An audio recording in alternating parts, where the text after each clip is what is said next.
Hi this is me. என்ன சொல்கிறேம்மா, எப்படி இருக்கீங்க? நல்லா இருப்பீங்க நம்புகிறேன்.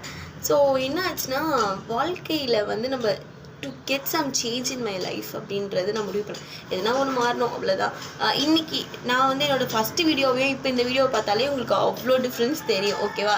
ஏன்னா இந்த சேனல் வந்து it's all about learning for me. இதில் வந்து இவ்வளோ நாள் ட்ராவல் பண்ணதில் கிட்டத்தட்ட ஒரு 900%. ஏன்னா அந்த அளவுக்கு எனக்கு இந்த சேனல் வந்து ஹெல்ப்ஃபுல்லாக இருந்துச்சு லேர்னிங்காக.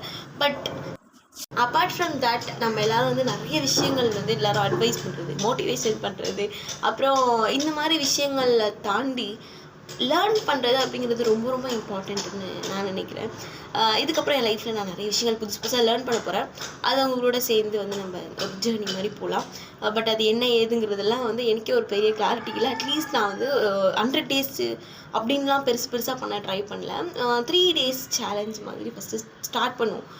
எந்த விஷயம்லாம் நான் பண்ணவே மாட்டேன்னு இருக்கோ அதை ஃபஸ்ட்டு பிரேக் பண்ணி அதில் வந்து நம்ம எதனா ஒரு விஷயம் உருப்படியாக பண்ணலாமே.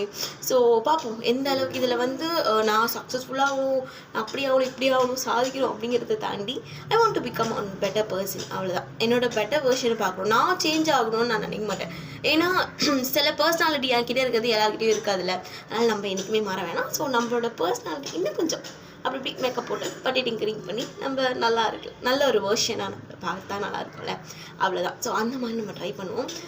ரொம்ப நேரம் பேசிகிட்டு இருக்கேன்னு நினைக்கிறேன். இதுக்கப்புறம் பேசிக்கிட்டே இல்லாமல் செயலில் காட்டினா நல்லாயிருக்கும்னு நினைக்கிறேன்.